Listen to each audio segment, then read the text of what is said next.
बच्चों, आज हम पढ़ेंगे कक्षा 9वीं के गणित विषय की प्रश्नावली 2.5 के प्रश्न 8वें का पहला प्रश्न है ना। प्रश्न 8वें का पहला प्रश्न, ठीक है, प्रश्नावली 2.5 का। और इसी तरह के और वीडियो देखने के लिए क्लास 9th और 10th की सारी जानकारी के लिए आप हमारे चैनल को सब्सक्राइब कीजिए, जिससे कि आपको वीडियो की नोटिफिकेशन तुरंत मिल जाए। तो चलिए बच्चों शुरू करते हैं। प्रश्न 8वां जो है, निम्नलिखित में से प्रत्येक का गुणनखंड कीजिए। तो हमें इनका गुणनखंड करके बताना है बच्चों।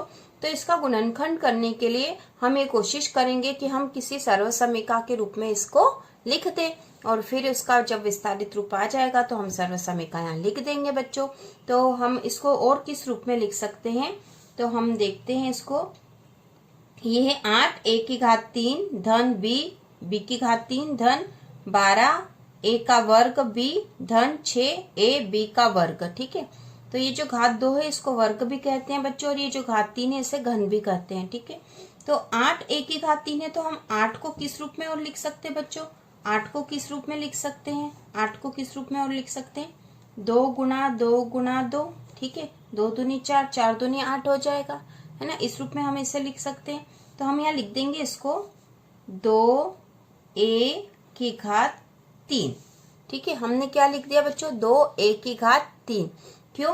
क्योंकि 2 की घात 3 है ना। 2 की घात 3 है, मतलब ये 2 गुना 2 गुना 2 मतलब हो गया 8, और a की घात 3 तो यहाँ था ही सही, ठीक है। धन b की घात 3, b की घात 3 लिख दिया हमने, धन अब 12 a का वर्ग भी है धन 6 a b का वर्ग है, ठीक है। तो इसमें से हम क्या कॉमन ले सकते हैं, जिससे कि हम इस जो बहुपद है इसको एक सर्वसमीका के रूप में बना सके। तो हम इन दोनों में से क्या कॉमन ले लेंगे, तो हम ले लेते हैं अभी कॉमन, हम ले लेते हैं 3 को, ठीक है। 3 को जब हम कॉमन ले लेंगे, यहाँ पे इन दोनों में से कॉमन ले लिया हमने 3 को, दोनों में से 3 को कॉमन ले लिया, तो यहाँ क्या बचा? ये था बच्चों 3 गुना 4, 3 चौक 12, ठीक है। और ये 3 गुना 2, 3 दूना 6 हो जाएगा, है ना। तो यहाँ 3 को कॉमन ले लिया, तो बचा क्या? 4 a का वर्ग b, ठीक है, धन यहाँ 3 को कॉमन ले लिया तो क्या बचा? 2 a b का वर्ग, 2 a b का वर्ग। तो इस तरह से यहाँ पर हमने इस रूप में लिख दिया बच्चों। अब आपको इसको देख के ऐसा लग रहा होगा कि हम यहाँ किस सर्वसमीका का प्रयोग कर सकते हैं। तो यहाँ पे आपको याद आ रही होगी, तो यहाँ सर्वसमीका जो थी हमारी x धन y की घात 3 बराबर x की घात 3 धन y की घात 3 धन 3 xy, और कोष्टक में था x धन y, ठीक है। तो क्या इस रूप में हम इसे परिणत कर सकते हैं? तो यहाँ पे हम देखो बच्चों, यदि x होगा तो x के स्थान पर तो 2a आएगा, ठीक है। x के स्थान पर 2 है, y के स्थान पर b आएगा, और यहाँ पे 3 है, x y आने चाहिए थे और कोष्टक में x धन y आना चाहिए था। तो हम इसको और किस रूप में लिख सकते? तो हमारी जो सर्वसमीका अभी जो बन रही है, हमारा जो बहुपद है बच्चों, वो है 2 a की घात 3। ये बच्चों आपको समझाने के लिए लिखा है, ताकि आपको ये पता चले कि हम इसके साथ क्या कर रहे हैं ना। हमें गुणनखंड ज्ञात करना है, और हम कोशिश ये कर रहे हैं कि हम इसे किसी सर्वसमीका के विस्तारित रूप के रूप में ले आए, जिससे कि वह सर्वसमीका यहाँ लिख देंगे और वही इसका गुणनखंड होगा। तो हमने ये समझने के लिए लिखा था बच्चों, ताकि आपको ये समझ में पड़े कि हम इसके साथ क्या कर रहे हैं, ठीक है। अब 2 a की घात 3 और ये b की घात 3 था, धन 3 4 a का वर्ग b धन 2 a b का वर्ग, ठीक है। अब हम इसके साथ और क्या कर सकते हैं कि 2 a की घात 3 धन b की घात 3, ठीक है। तो यहाँ हमें दिखाई दे रहा कि x के स्थान पर तो 2a आ जाएगा, है ना। x के स्थान पर 2a आ जाएगा, y के स्थान पर b आ जाएगा। तो यहाँ पे हमें चाहिए 2a और b भी चाहिए, क्योंकि 3xy होना था, 3xy। तो यहाँ 3 तो स्थाई से हमने कॉमन ले लिया था। अब हम 2a को कॉमन ले सकते हैं क्या इसमें से, इन दोनों में से? तो यहाँ 4 है, 4 मतलब 2 गुणा 2, ठीक है। इसमें भी 2 है और इसमें भी 2 है, तो हम यहाँ पे, और यहाँ पे भी a का वर्ग और यहाँ पे केवल a है, तो दोनों में से हम a को कॉमन ले लेते, a को, है ना। a का वर्ग मतलब 1 a बच जाएगा, और 1 को कॉमन ले लेंगे यहाँ। तो हमने 2a कॉमन ले लिया बच्चों, यहाँ से क्या ले लिया? 2a कॉमन ले लिया है, और उसके साथ में हम b, यहाँ पे b और b का वर्ग यहाँ, तो एक b भी कॉमन ले लेंगे दोनों में से। दोनों में से हमने 2a और b कॉमन ले लिया है, ठीक है। अब यहाँ क्या बचा बच्चों कि यहाँ 2a और एक b कॉमन ले लिया, तो क्या बचा, 1 2 बचा है ना। 2 थे, उसमें से 1 2 ले लिया तो क्या बचा, 1 2 बचा है। एक a ले लिया हमने कॉमन, तो क्या बचा, एक a बचा है, ठीक है। तो यहाँ पे और ये b तो कॉमन ले लिया यहाँ से, यहाँ b कॉमन ले लिया तो यहाँ b नहीं बचा, ठीक है। तो यहाँ पे केवल 2a बचा, ठीक है, 2a बचा है। और यहाँ से हमने 2a कॉमन ले लिया और b भी कॉमन ले लिया, तो क्या बचा बच्चों, b बचा, ठीक है। तो यहाँ पे हमने बच्चों इनको कॉमन लिया था क्योंकि हमें इसे सर्व समीकरण के रूप में बनाने की कोशिश करनी थी, और यहाँ यदि ये बन जाएगा तो हम इसकी सर्व समीकरण लिख देंगे, इसलिए हम ऐसा कर रहे थे।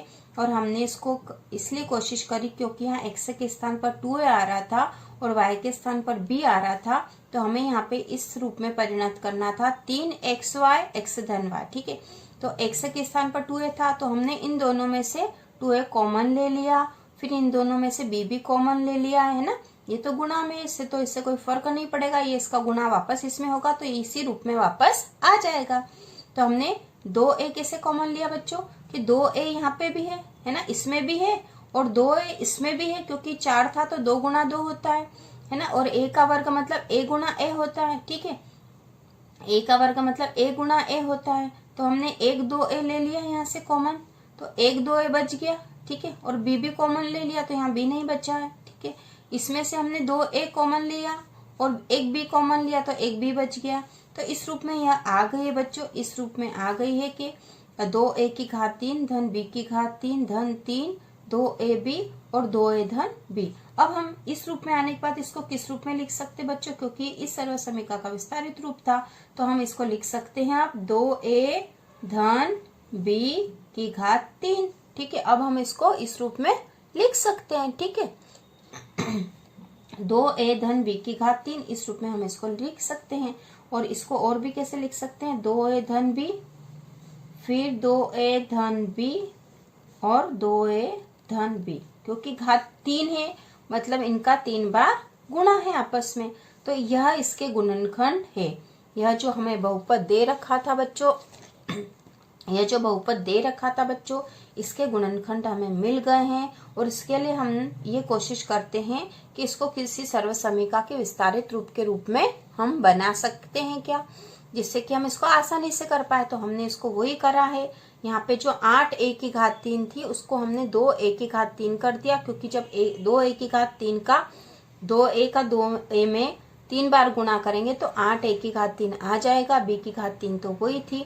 तो पहले हमने ये जो 12a वर्ग b धन 6ab वर्ग था, इसमें से 3 को कॉमन ले लिया पहले हमने, है ना। एक साथ भी ले सकते थे हम, पूरे एक साथ 3 2ab को साथ में भी कॉमन ले सकते थे, लेकिन हमने समझने के लिए पहले 3 को कॉमन लिया।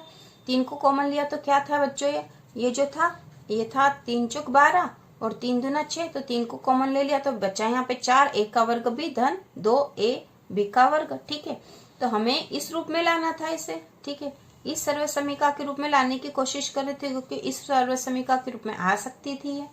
तो हमने 3 को कॉमन ले लिया था। अब हमने देखा कि 4a का वर्ग b है और 2ab का वर्ग बचे थे, तो यहाँ से हमने दोनों में से क्या कॉमन ले सकते थे, तो 2a यहाँ था और 2a यहाँ पे भी था, क्योंकि 4 था तो 2 गुना 2 था, और a का वर्ग मतलब a गुना a था, तो 2a यहाँ से लिया और एक 2a यहाँ से लिया, तो यहाँ बचे 2a, ठीक है। अब b जो यहाँ था इसको अलग अलग भी ले सकते थे हम कॉमन, कि एक बार 2a ले लो, है ना, फिर लिख दो, फिर एक बार b कॉमन ले लो, तो वो भी कर सकते थे। फिर हमने b को कॉमन ले लिया दोनों में से, ठीक है, b को कॉमन ले लिया, तो यहाँ पे b था तो ये b भी आ गया है और ये वाला b आ गया, तो यहाँ एक b बचा और 2a तो कॉमन ले ही लिया था हमने।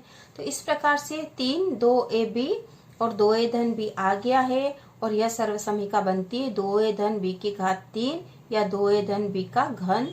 और यदि इसको विस्तारित रूप में और लिखेंगे तो 2a धन b 2a धन b 2a धन b हो जाएगा, और इस प्रकार ये इसका उत्तर है, ठीक है बच्चों।